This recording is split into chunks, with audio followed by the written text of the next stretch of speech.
Hey, thanks for watching. I forgot something and I wanted to put it in at the start here. This video was made for people who want to save train fare and save a lot of money when they go to Machu Picchu by taking a colectivo or a bus into the what I call the back way to Machu Picchu. You'll go to the hydroelectric plant and then you hike in 12 kilometers to Aguascalientes. In this video, I show you all kinds of things that you'll see along the way that guides and don't mention because probably you don't know. So come along with me on this video and I promise you're going to enjoy it. Good morning from the Hidroelectrica or the hydroelectric plant. I'm on my way to Cusco. Actually, I cheated. Most people come in on a colectivo, which is a shared van, and they ride in and then walk along the railroad tracks. I actually came in this morning on the train from Machu Picchu, and I'm walking back. It's about 7:30 in the morning, and it's going to be a beautiful day, it looks like. So let's have some fun, and I'm going to show you the route from the Hidro to Machu Picchu. I promise you, I'm going to show you a lot of things that you've never seen before. When you get off your ride and start your walk, there's lots of places to grab stuff to eat at the end of the train. And there are restaurants along the way. I don't know if they're any good or not.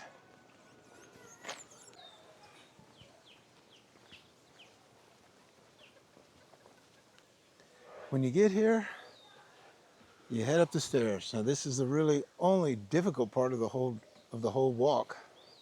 Even though you're constantly climbing, you don't notice it until the very end when you get to Machu Picchu Pueblo or Aguascalientes. But you do have to do some climbing here. So take a right and head up the stone steps. You do cross over the train tracks once before you climb up because the train has to switch back 2 times to get down quite a bit lower to the end of the railway. You can walk down that way, and I thought about it this morning because there's some really cool ruins at the far end, but I'm not going to go down there today. And honestly, I don't recommend it to anyone. All right, take your time. Go slow up these steps because you will get tired. They will wear you out as they switch back up the mountainside. But just keep telling yourself this is it and take all the rest stops you want on the way up. And probably more than anything, just enjoy the jungle. Even though this is the high jungle, it's still the Amazon rainforest.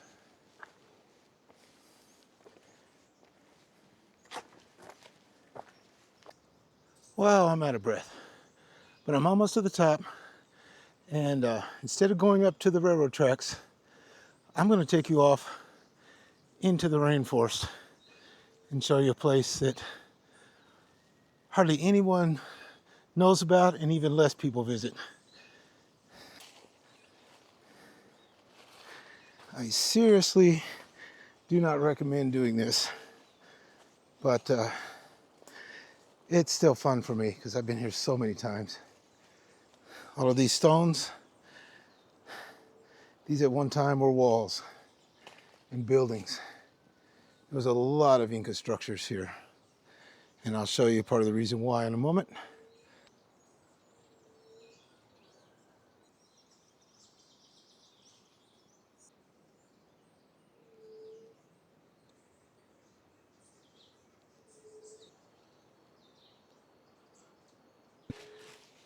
One problem walking through here is that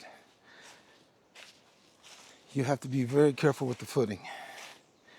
As I make my way through these abandoned banana trees, they were planted a few years ago and then left by locals who probably just didn't have enough money to stay here. They thought they'd make a fortune being banana farmers and ended up leaving. Another big problem here is that there are snakes. Not only are there coral snakes, but there are Andean lancehead snakes, which are a cousin of the fertilances in the lower jungle, and they are extremely poisonous. It's the last thing you want to get bitten by up here. Luckily, they're not as small or aggressive as their lower jungle cousins. And there's my goal, the river Intihuatana, or at least that's what it's called academically. No one knows exactly what its name was, or the name for this particular site.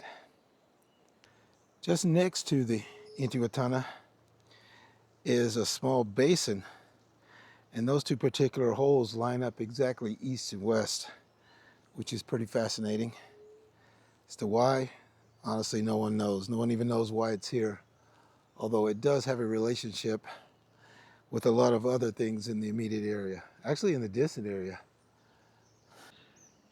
This particular stone was originally, a long time ago of course, was a fountain. I don't know if you can see the four holes at the top. There's a channel behind that brought in the water, undoubtedly from some long dried up spring, and the water flowed out of each of those four channels through, and it was controlled through a baffle system where they all flowed out at the same time, which was kind of interesting. The Intihuatana itself is carved out of the granite bedrock. This wasn't placed here. This is an original stone.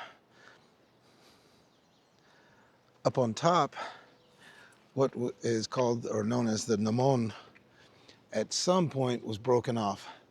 That's the piece that most people tend to call like something related to a sundial, the part that sticks up. No one has any idea what they were for. Just below is some fantastic carving of the bedrock in these curved steps going down. And on the other side, it's a huge drop off of about 12, 15 feet. There's not much left, of course, but as I mentioned earlier, there still are remains of quite a few walls, both here and actually on the other side of the Intihuatana, where I'm not going to go. There are a lot of retaining walls, stuff that's recently being cleared out by locals, I'm sure. I've seen some studies done on this area, and they don't even mention them, so I don't know that it was known by anyone except for people locally for a long, long time.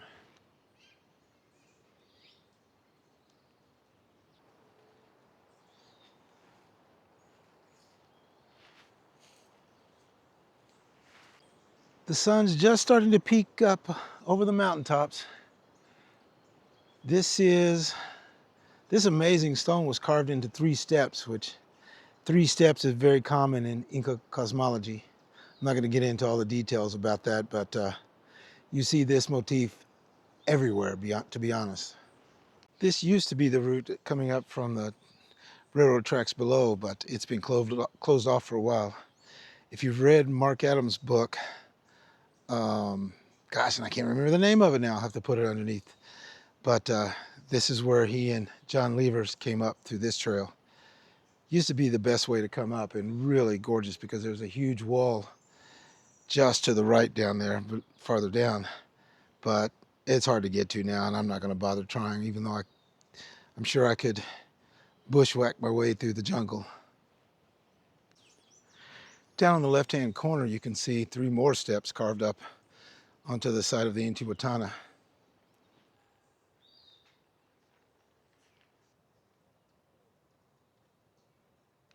Okay, that's it for this visit to the river Intihuatana. Now it's back up to the tracks to start the long hike to Machu Picchu, or Aguas Calientes.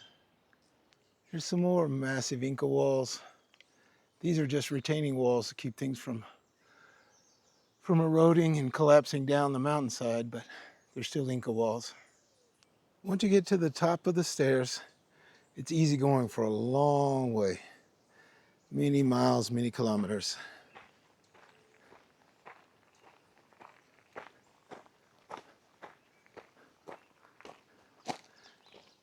Interestingly, this sign says approximately 9 kilometers to Machu Picchu Pueblo, but it's definitely at least 10. This particular place has a new name, Hotel de Maita, It used to be Hotel Intihuatana. I don't know if it's been repaired much. It looks like it has. Actually, it looks like it has a lot. This used to be all property owned by an elderly woman and her family. They have by far the coldest drinks that you're going to get for the next couple of hours along this trail. Yeah, the restaurant name is still Intihuatana. The food's pretty good here. I've eaten here a few times. Usually I'm kind of full and really not hungry. Every so often you'll see a sign saying, stay off the railroad tracks. And for whatever reason, people don't take that advice. I see them walking on the tracks when the train's coming. Most of the time on this route, you only see a handful of trains all day long. In fact, there are only 4 scheduled trains passing by. 2 of them have already gone. Just past the Intihuatana restaurant is the River Intihuatana Cernap office. Cernap is the agency that controls Peru's national parks and reserves. It was empty at the start of the pandemic back in March 2025. I don't know if anyone is in here now or not. The last time I've seen it, in fact, every time since then, it's been empty and there were no offices. And looking inside, it's still unused. So I don't know why they didn't bother to reopen this particular office for the Intihuatana sector. This is the 3rd one of these particular signs I've seen saying, don't risk your life for your safety. Don't walk near the train tracks. Just the last 500 meters, I've seen 3 of these. And I know there's 1 or 2 more coming up. I wish I could tell you more about this particular thing, but I honestly know nothing about it and have found out nothing about it. It looks like a highway overpass. It begins and ends on either side of the train tracks. There's nothing to cover. There's nothing up above because I've been there. It makes no sense. The only thing I could figure is at one time there was a plan for something to be here. But right now I have no idea what it is, and over many years I've not found anyone who can give me a confirmable answer. Can you hear the river down below? There's a really small gorge where the river descends extremely rapid, full of huge rocks that have tumbled down over hundreds of thousands of years from the mountains on both sides. The water's really low right now, but this is part of the gorge. Oh, I'm so frustrated because I can't really show you. This is the Inca Bridge, or an Inca Bridge. This is where it came across a set of stones that have been there for centuries. And I know it's impossible to see, but there's a big stone in the middle of the river, and that was the middle point for the bridge, and then went on across to the other side. If you look closely, and you can't see it on the video, but there are supporting stones on the side of the big stone in the middle. What is really sad and what really frustrates me is that there were 2 groups of tourists that passed me on the way, and not one of the guides bothered to mention this or show anyone. This is about as good a view as you could get of the center stone in the middle. The river is actually calm, just 20-30 meters upriver. In fact, you can walk across it easily many times of the year, and probably in another 2, 3, 4 weeks you'll be able to walk across. Here's another view of the big stone in the middle. That stone fell down, nobody knows how long ago, but at least 500 or 600 years ago, because it was used by the Incas for the bridge.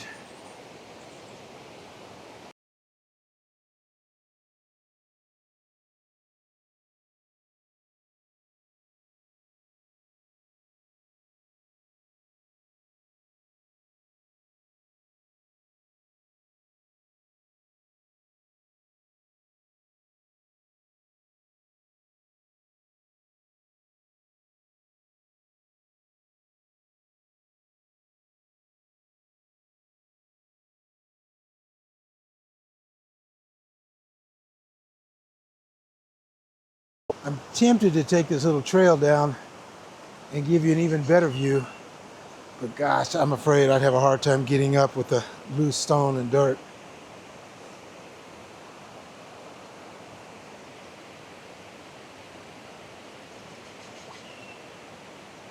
Did you hear that sound? It's the sound of an oropendola. It's a very famous bird here in the rainforest, and they're most known for making nests that actually hang down like sacks or bags from the trees. It's a form of protection against animals that would want to steal their eggs. This is the bridge where the train crosses over the river. There's a pedestrian walkway on the right side. I've seen idiots walking along the tracks, especially during the high water season, where if they fell between the what do you call these things? The railroad ties, they're dead.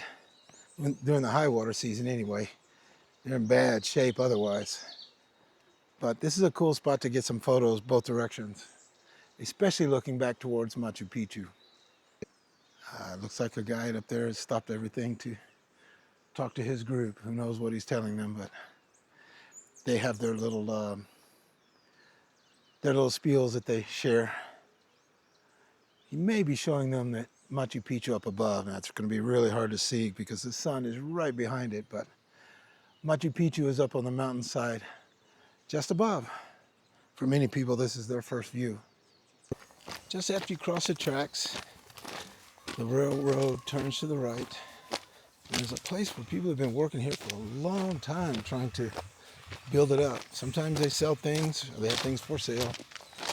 But this guy working out here is the first time I've ever seen anyone out here. I don't know if it's the season or what, but just after you pass that little place, there are tons of coffee trees. You can normally find lots and lots and lots of coffee beans alongside the trail. But I don't know if it's a season or if they've been picked. I have a feeling it's season, but the beans are all gone right now. Certain times of the year, there are just tens of thousands of coffee beans growing right alongside the trail. Up above is San Miguel Mountain. That's a place where I've been wanting to go for a long, long time because there is a ceremonial site on the top of the mountain. It's all part of Machu Picchu's, the sanctuary, and everything around here is all related. This is the San Miguel Paradero. Paradero is just a stop. In the city, it refers to bus stops. Here, the local people use the train as a bus. So the train does stop here to pick up people, take them back and forth. This old bear has been here a long, long time. He's in pretty bad shape, but he's still here to welcome people. Es video. ¿Cómo se llama, señor? Sí. ¿Cómo se llama? Yeah, okay. Okay. Soy Felipe.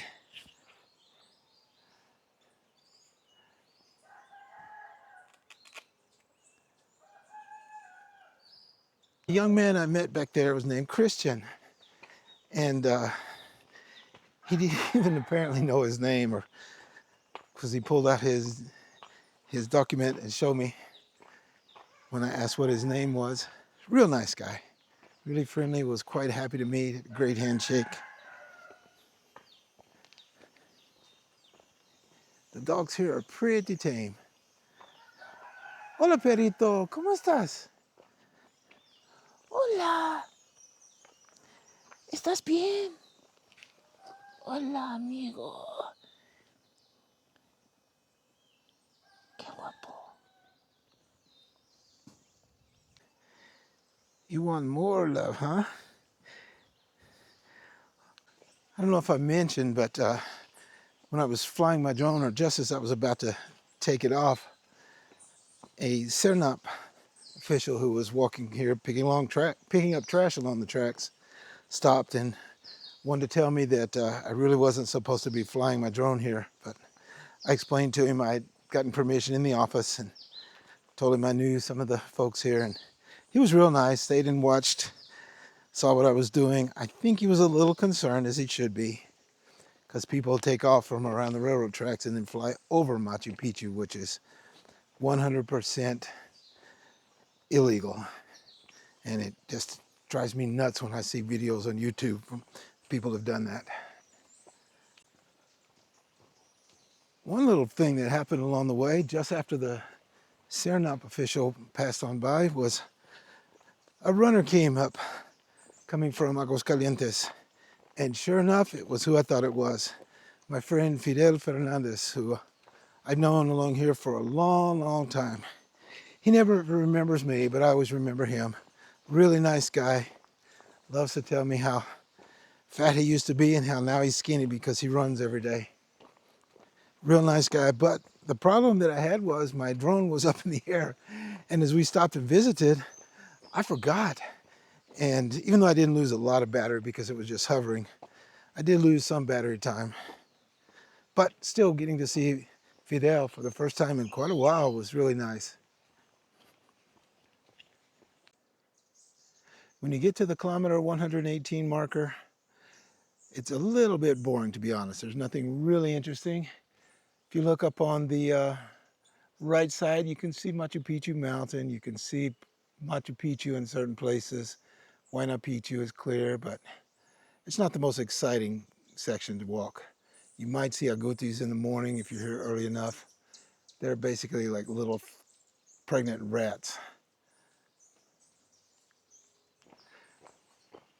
Interestingly, I just passed a young lady trekking solo. She had lots of gear, but and of course I didn't want to film her. That's kind of rude. But it's cool that to see a woman trekking solo along here. I have no reason to believe that she should be the least bit concerned. Here's one of those hot sections. I probably should put on a cap. I'm gonna hold off a little bit and try to hug the shade on the side of the trail as much as possible.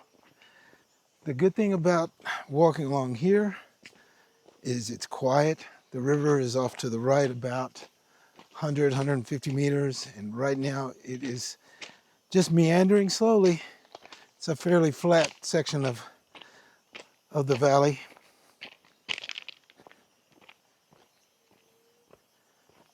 Hear lots of insects, lots of birds. Every once in a while you hear big flocks of parrots flying overhead. And this sign is interesting. They put it up a few months ago. It says, "Be careful of falling rocks," because there are landslides here, and I'll show you quite a few coming up. One huge one that killed a few people almost 2 years ago. This particular section is a good example of what happens after a landslide, because this used to be pure jungle. Now the jungle is slowly, slowly growing back. But at one time, the rocks and everything that came down just cleared it out. I see more people than usual along the path. Often this time, I may go for an hour or two and not see anyone. Of course, I guess a lot of that happened during the pandemic when there just weren't that many people anyway. But I've started to see quite a few more making their way to Aguascalientes.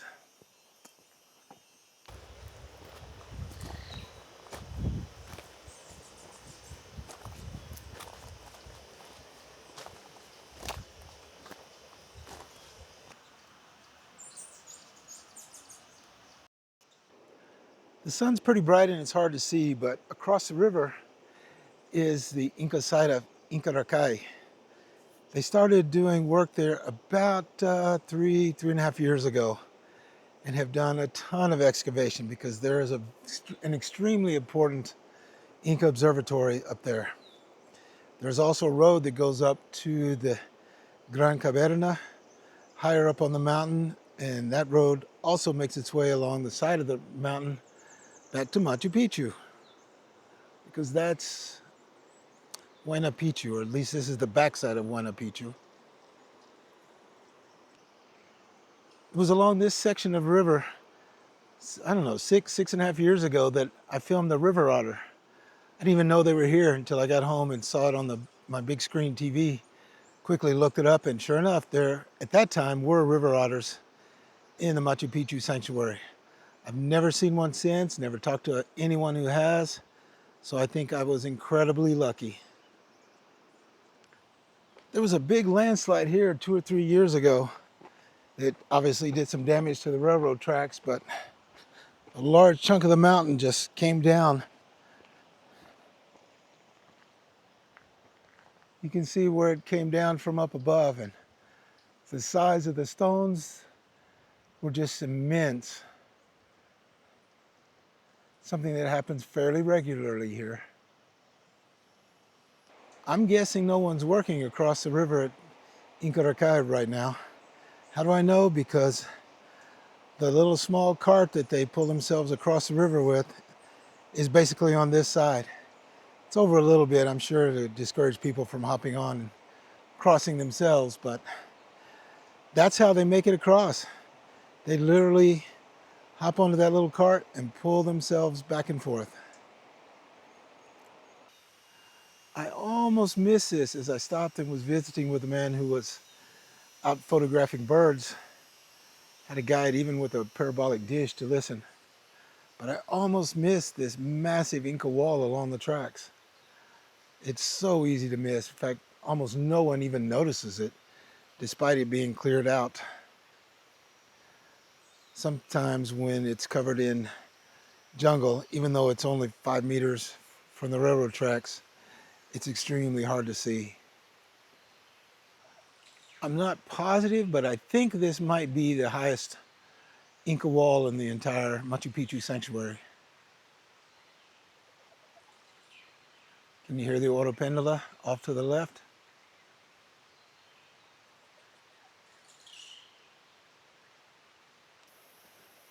The clouds were coming out and it was getting really nice for filming, but now the sun is peeking through. There are some dark rain clouds, so I'm keeping my fingers crossed. Just past the wall, maybe 50, 60 meters, is this incredible root system coming down from up above.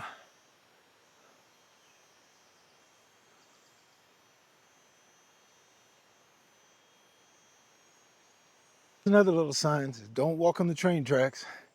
That's because there is a trail here that goes off on the right side. So much, much safer, of course. Trust me, follow their directions.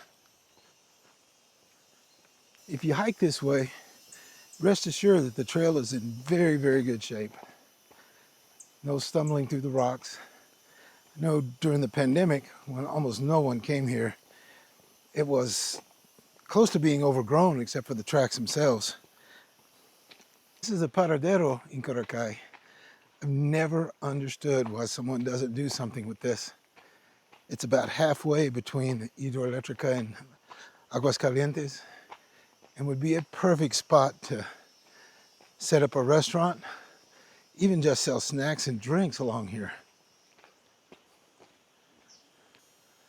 Obviously it's been tried before, but this stuff's been here for years, since before the pandemic. I've seen an elderly woman here once or twice selling things. Hola, perritos. The dogs are nice here. I always thought that second story over there would be an amazing place for a restaurant, but I've never seen it open in almost 7 years. I should start seeing more and more people. I just passed the kilometer 116 marker and it's about 10:30. People are going to be making early morning trips to Machu Picchu and then hiking back along this route to the Hidroelectrica to catch a ride so they get to Cusco in the early evening. I'm surprised there aren't more flowers out.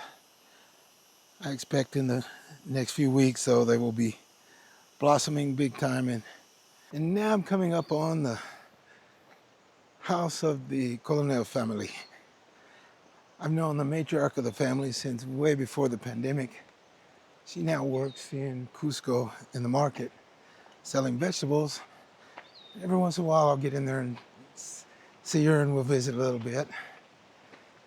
She used to, in fact, yeah, this is where they used to sell things here, and it's all torn down now. Since she went to town, because I believe she has family there, no one worked here. Her husband used to live in the house up above, but actually looking back, it doesn't look so good. But her niece was here selling things for a short while to passing tourists. They cleared off all this land between the house and the river and never really did much with it. I don't know why.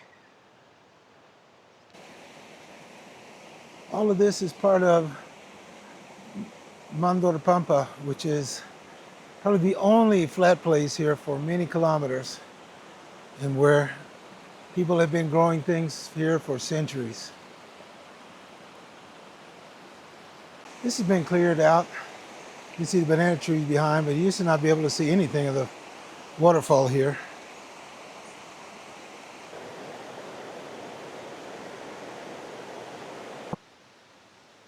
The trail used to be on the other side of the tracks. It's in pretty good shape here actually, so I'm not going to complain, but for whatever reason, they closed that off, dug a drainage ditch between the tracks and the old trail and moved everything over here. It's actually quite a bit better than before.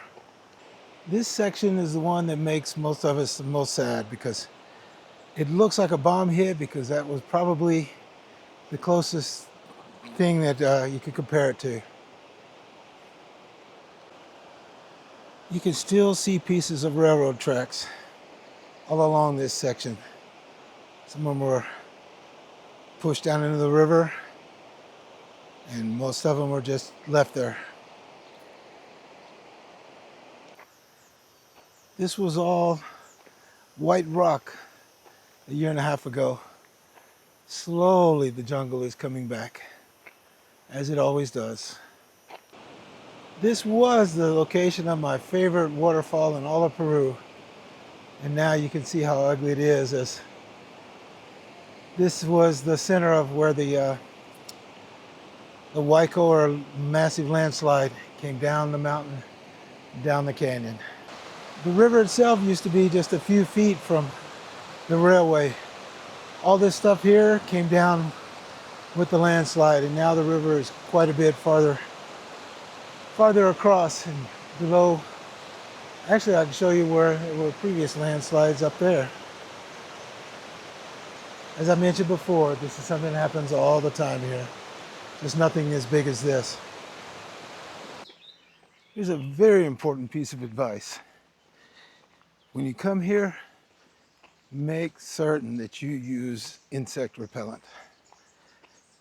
The mosquitoes will probably be non-existent, but there's something called moscas negras, black flies, and trust me, they are far, far worse than mosquitoes.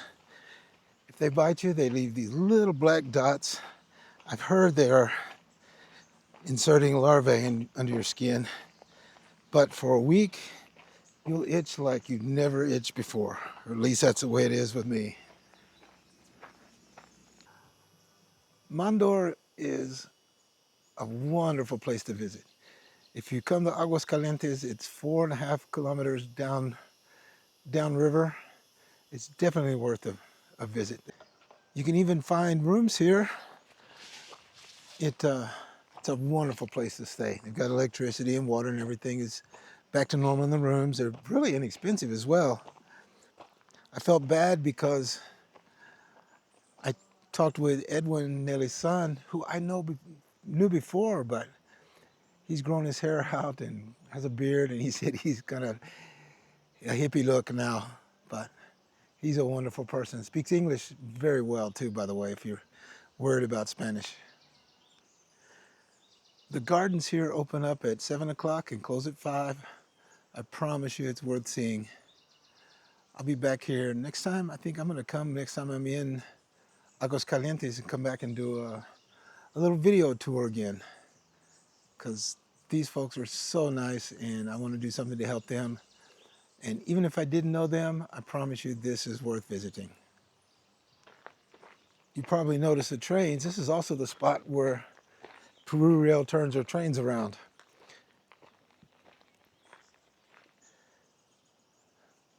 The house across the river, there's a family that actually lives there and has for quite a while. They don't technically have permission, but the Machu Picchu authorities and the government kind of let them go since they're on the other side of the river. They have to cross over just like everyone else over there. They have to cross over by using another one of those carts that they hop on. I've seen the kids going back and forth. Since it's on this side, they may all be in town right now. Just after the kilometer 114 sign, the railroad tracks run beside a massive, massive stone cliff. It has to be at least 400, maybe close to 500 meters high. The view down the valley toward Mondor from that rock cliff is just fantastic. The only bad thing is there are two cables that run right across at eye level. But other than that, it's still a beautiful view. Listen closely. Actually, you don't even have to listen closely, but there's a spot where you can see where the river goes down into a gorge. And right now, it's unbelievably tame. Those huge rocks you see in the middle, they will almost be covered, if not completely covered with water. And that's probably 30, 40 feet above where it is now, maybe more. The problem with that particular spot is the sound can get so loud that if you're not careful, it totally blocks out the sound of any train coming back and forth. I'm also not sure why this stretch between kilometer 113 and 114 has so many tropical plants.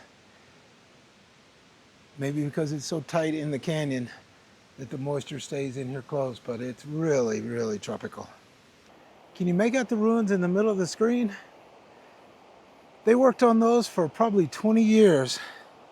In fact, you probably can tell, I just now remembered, it continues on around the side of the mountain because there's a nice, neat road that goes up there. Multiple fountains coming down. It used to make its way all the way down to the river.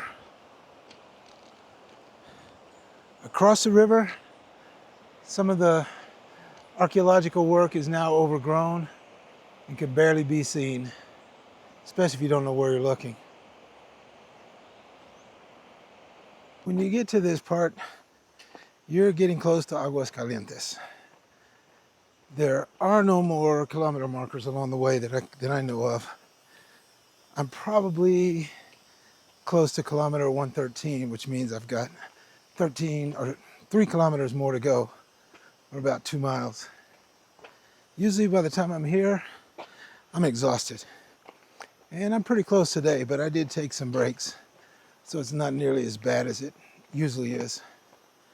And the weather cooperated. It's turned out to be overcast without being rainy. Okay, I forgot. There is a kilometer 113 sign. And I was pretty good on distance because I was only about 50 meters before this. This place on the way is actually pretty nice. It's been open 3 months. They got lots of stuff. It's not expensive. And I say it's really nice. There used to be a fellow who ran this place that was just, he sat out in front, wouldn't talk to anyone, acted like he didn't want any business, didn't want to be around any human beings. But it's much different now. Much, much different. When I get to this point, I consider it civilization. There's several little shops and restaurants along here. Wow, that's interesting. This particular one is closed. I hope they're just gone for the day because it was run by a family. The husband was a chef and did some really, really great stuff there. I hope he didn't get run out of business by all these others. But it was a great place to shop, and if you get hungry and you're here, check to see if the first little restaurant is open. The sandwiches are especially good. Oh, this is nice. Pizzeria Machu Picchu. Wow, this is completely new.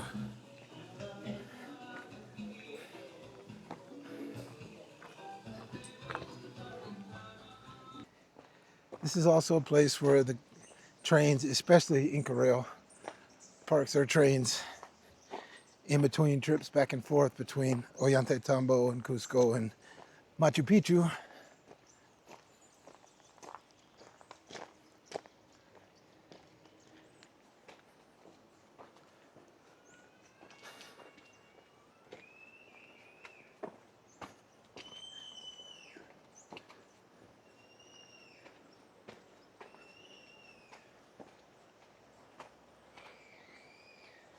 This used to be the train station. There's still a few buildings left. I have no idea why these people are camping out here. I hope it has nothing to do with protests. I've never seen this before. So anyway, I'm gonna keep on walking because the bridge that crosses over to take people back and forth to Machu Picchu is coming up in just a few moments. Wow, a lot of people here. Probably should stop and ask, but I'm not gonna bother.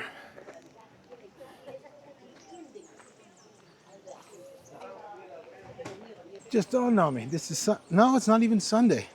No, I don't know why they're here. If it was Sunday, I'd say it's people who from Cusco who are going to Machu Picchu for free came in early this morning and now they're catching the train, the local train back. The local train, and you can hear a train up above.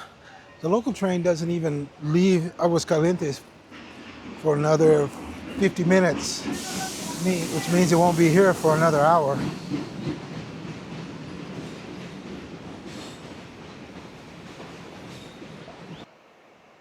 Down below is the bridge where the buses cross. There's a pedestrian bridge just to the right of it. Buses go up and down all day long. Oh, I forgot to mention, I hope you noticed, don't follow the railroad tracks when you get to the old station. There's a dirt road that goes off to the right. Follow it down the hill and stay away from the railroad tracks because there are two very long tunnels between here and Aguascalientes. After about 200 meters, you'll come upon the main road. And hopefully they will have done like they just did not long ago and watered it down. They have a truck that goes back and forth with water because otherwise there's just an incredible amount of dust it sprays up. If you're really tired, there's a park down there. I don't know how great it is, but I know on Sundays the local people go down there. Mariposaria is also at this little intersection. It's where there's a butterfly observation center. That's a pretty cool place to visit. Definitely a place I'd recommend. I can't remember how much it costs, but it's worth exploring a little bit. At this point though, it's probably 2 kilometers to Aguascalientes. And the part I didn't want to mention is that it's almost all uphill. No more seemingly flat. Now you know that you're climbing and you're going to get tired. Probably more tired than you've been the previous 8 kilometers. But you're almost there and soon you'll be able to see it.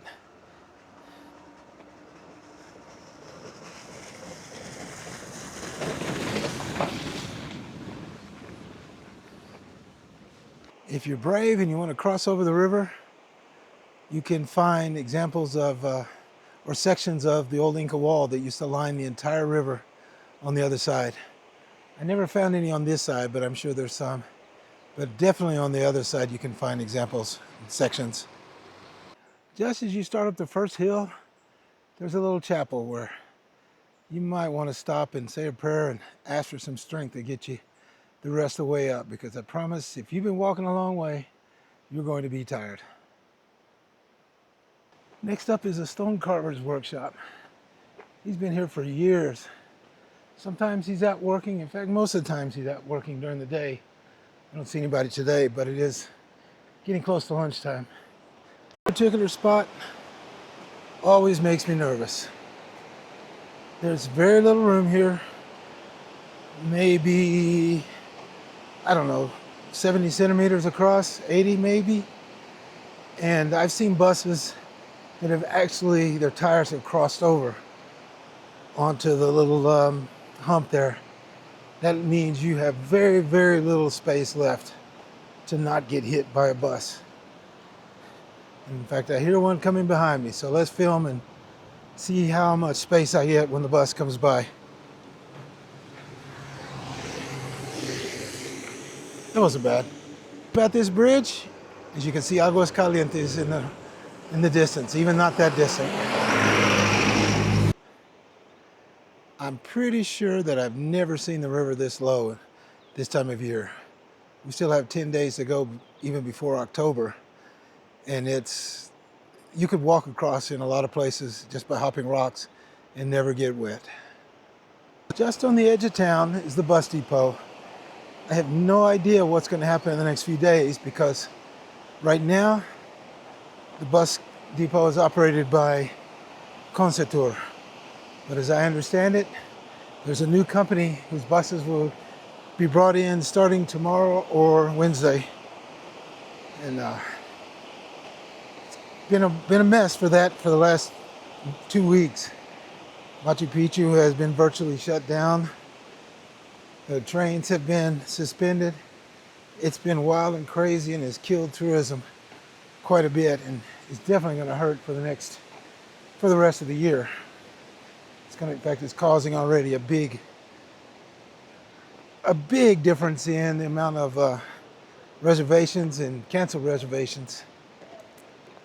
The cool thing at the end is you get to walk through the park. Between the hotels and the river is a really nice pathway going through a beautiful park. One last shot as I make my way into Aguas Calientes with one long, long climb to go.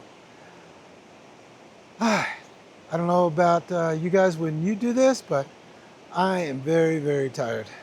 But it was still fun, and a lot of the fun was getting to stop and visit with friends. Most people I don't think they believe me when I tell them that I know many, many people along that route. But I do, and one good thing is I get to stop and visit with friends and rest. But it sure does make it a lot more fun to spend time with friends along the way. So I hope you enjoyed that. If you have any questions, please leave them in the comments. Don't forget to like and subscribe to the channel if you want. I'm going to do lots more of these, whether you do or not, because they're just fun to do and it's fun to share in my world. So take care, and again, I hope you enjoyed it. Thanks for watching, and I'll see you in the next one.